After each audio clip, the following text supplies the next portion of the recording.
Oia, Lovaina et Mere Yaurana et Totato Farere Aïté Nepayavatea, Madame, Monsieur Yaurana, je suis ravie de vous retrouver dans votre journal. C'est une véritable bombe. Tout est dit dans cet ouvrage sur les essais nucléaires en Polynésie. Toxique, c'est son nom. Deux auteurs français, Sébastien Philippe et Thomas Stathus. Le premier est un chercheur enseignant à l'université de Princeton aux États-Unis dans le New Jersey. Le deuxième est un journaliste d'investigation du site en ligne Disclose. Durant 2 années, ils ont enquêté sur place, en Polynésie aussi, en interrogeant la population, dans l'Hexagone, en examinant des dossiers, des notes et autres documents sur les essais nucléaires, soit 2000 documents depuis 2 ans. Un autre journaliste de la cellule d'investigation de Radio France, spécialisé lui aussi dans les essais nucléaires en Polynésie, nous apporte également son témoignage. On écoute Thomas Stathus, journaliste du site Disclose, et Benoît Coulomba de la cellule d'investigation Radio France. Toxique, c'est donc le titre de ce livre dans lequel les deux auteurs dissèquent, décortiquent, épluchent minutieusement pas moins de 2000 documents déclassifiés par l'armée en 2013. Et parmi l'un des essais atmosphériques les plus controversés, Centaure. Le nuage qui est issu de cette explosion, le 17 juillet 1974, n'atteint pas l'altitude suffisante, optimale, celle qui a été prévue. Il s'arrête à 5200 mètres. Et pourquoi c'est important? C'est parce qu'à 5200 mètres, les vents ne poussent pas le nuage vers là où les militaires auraient aimé qu'il le pousse, à savoir vers les atolls de Tureia et de Hao, mais vers l'ouest, vers Tahiti. Il faut dire que ce 17 juillet 1974, personne n'avait prévu un tel changement météorologique, aux conséquences catastrophiques pour les populations polynésiennes. Et ces retombées radioactives touchent l'île notamment par des pluies, et l'armée n'a rien fait pour prévenir, alerter ou protéger les populations civiles qui étaient sur l'île.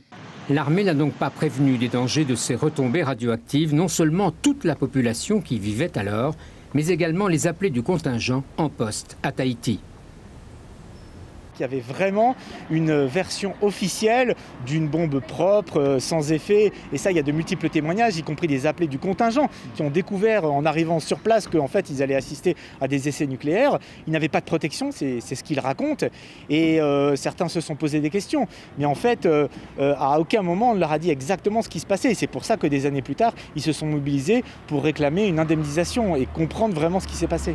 110 000 personnes ont ainsi potentiellement été touchées par ce nuage radioactif 42 heures après le tout dernier tir atmosphérique en Polynésie française, le 46e exactement, et ce, avant une nouvelle campagne d'essais, cette fois-ci souterrain, de 1974 à 1996, soit 147 nouveaux tirs nucléaires. On vous a menti sur les essais nucléaires. Ce sont les mots du président de la Polynésie, Édouard Fritsch, le 17 novembre 2018 à l'Assemblée de la Polynésie. Comment réagit-il suite à l'apparition de ce livre toxique? On écoute sa réaction au micro de David Chong et Tita Wadoum. Je découvre comme vous et je demande effectivement à connaître un peu plus sur le contenu du livre qui a été écrit suite effectivement à la transmission de documents. Ça me paraît intéressant effectivement sur le principe. Mais ce que j'ai envie de dire, c'est que le phénomène lui-même était connu quand même. Albadéran, on savait que ce nuage a atteint les îles du vent, a atteint les îles sous le vent. Nous nous sommes même battus pour que dans la loi Morin, l'on intègre le fait que ça ne soit pas uniquement circonscrit au Tuamotu, mais que ça aille jusqu'aux îles sous le vent. Alors, maintenant, je ne connais pas, j'ai pas vu les données précises, mais bon, je pense qu'on pourra commenter cela après avoir pris connaissance du rapport. Oui, et cet ouvrage sortira dans tous les kiosques à partir de demain. Moetai Broderson a interpellé le gouvernement sur la confiance et leur sous-évaluation sur les essais nucléaires en Polynésie qui se sont déroulés, je vous rappelle, de 1966 à 1996. On écoute l'intervention de Moetai Broderson, député, et de Florence Parly, la ministre de la Défense. Quelle confiance peuvent avoir les Polynésiens en la parole de l'État ? Quelle confiance quand l'actuel président du gouvernement polynésien admet devant la représentation locale avoir menti avec la bénédiction de l'État pendant 30 ans sur ces essais nucléaires. Quelle confiance quand l'État généreusement offre un bâtiment pour édifier un centre de mémoire et qu'on apprend quelques semaines après que ce bâtiment est amianté et donc voué à une destruction coûteuse.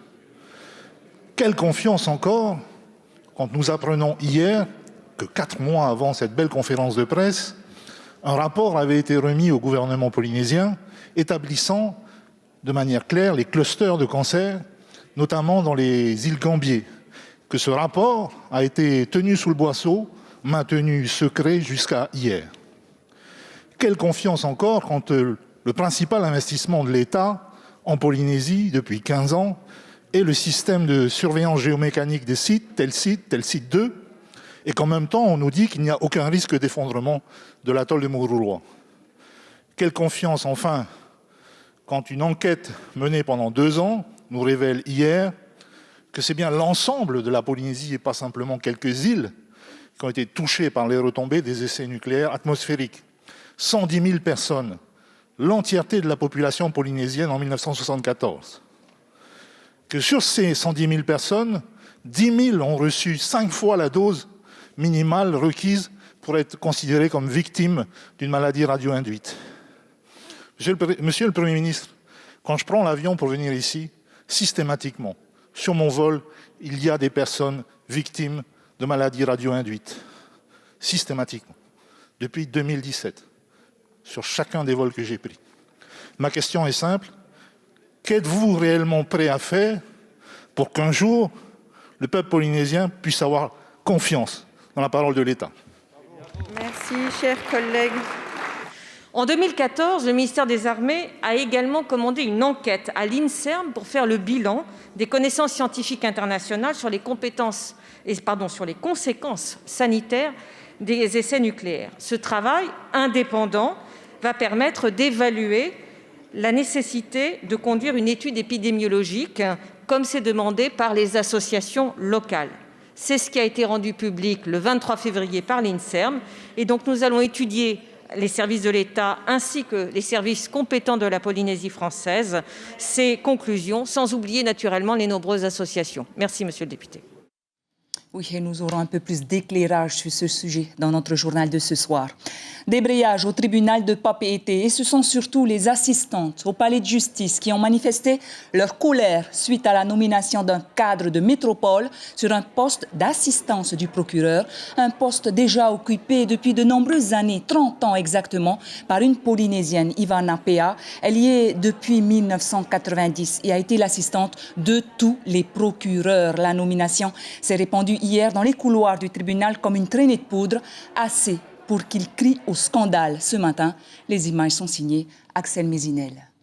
C'est une véritable révolution en matière de développement durable. Le projet SWAC de l'hôpital de Taoné est en phase d'être lancé. En plus simple, c'est un projet qui consiste à prendre de l'eau froide, de l'eau de mer froide dans l'océan pour alimenter la climatisation de tout l'hôpital.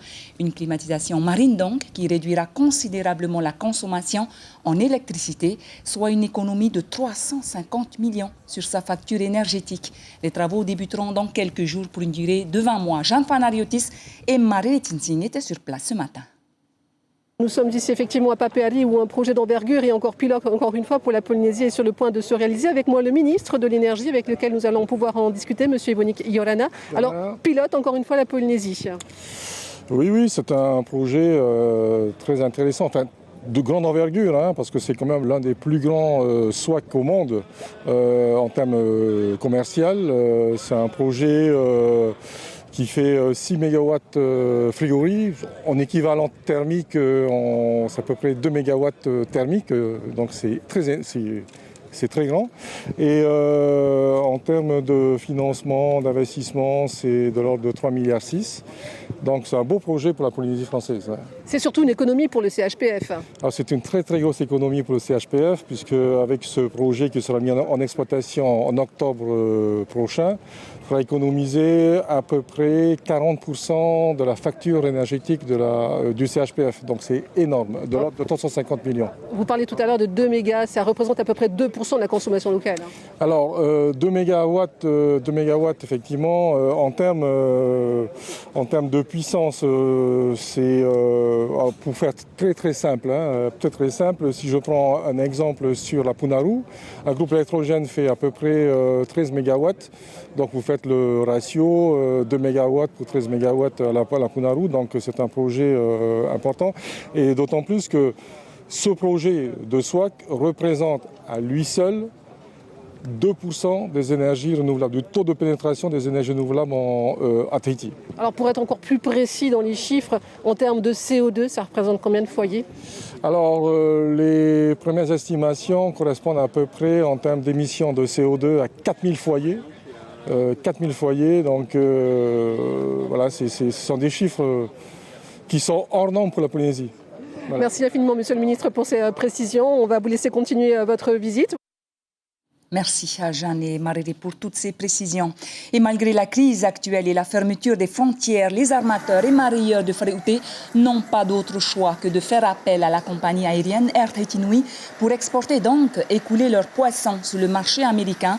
Très tôt ce matin, ce sont 12 tonnes de thon de A'ahi qui partiront ce soir à Los Angeles. Vito Tapo et Marcel Bono se sont levés très tôt ce matin pour avoir ces belles images. Oui, Tepo, je me trouve actuellement au milieu de toutes ces espèces, comme vous pouvez le voir derrière moi, du thon rouge, du thon blanc, du taza, du saumon de Dieu, des espèces qui ont été débarquées très tôt ce matin. Et comme vous pouvez le voir aussi derrière moi, en cours de préparation pour être emballées et puis exportées aux États-Unis. Et oui, nous parlons aujourd'hui d'exportation de poissons aux États-Unis, à l'étranger plus particulièrement. Et pour en parler, nous recevons un des armateurs et propriétaires de bateaux de pêche. Monsieur Ching, merci encore de nous avoir accueillis chez vous. Alors, comment vous faites pour exporter nos poissons à l'étranger, tout particulièrement aux États-Unis, sachant très bien que nos frontières sont fermées? Oui, effectivement, les frontières sont fermées. Et depuis deux ou trois semaines, il n'y a plus de vol à destination de Los Angeles.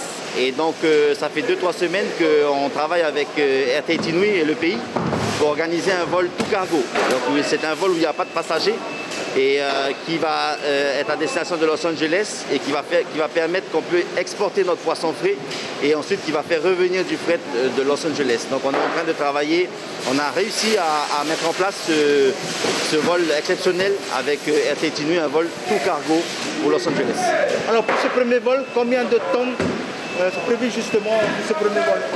On a, nous, tout exactement 12 tonnes de poissons à exporter, soit 3 fois plus que d'habitude, effectivement, puisqu'on a condensé un petit peu tout ça pour pouvoir organiser ce vol cargo. Merci Monsieur Ching de nous avoir reçu encore une fois ce matin. Voilà Tepo, vous venez d'entendre 12 tonnes de poissons qui vont être embarqués dès cet après-midi sur le vol d'Air Tahiti Nui à destination de Los Angeles. Oui, Maruru Moïtaïa, Vito et Marcel pour toutes ces précisions. Si vous êtes à table, on vous souhaite un très bon appétit à tous. Tout de suite, notre VA.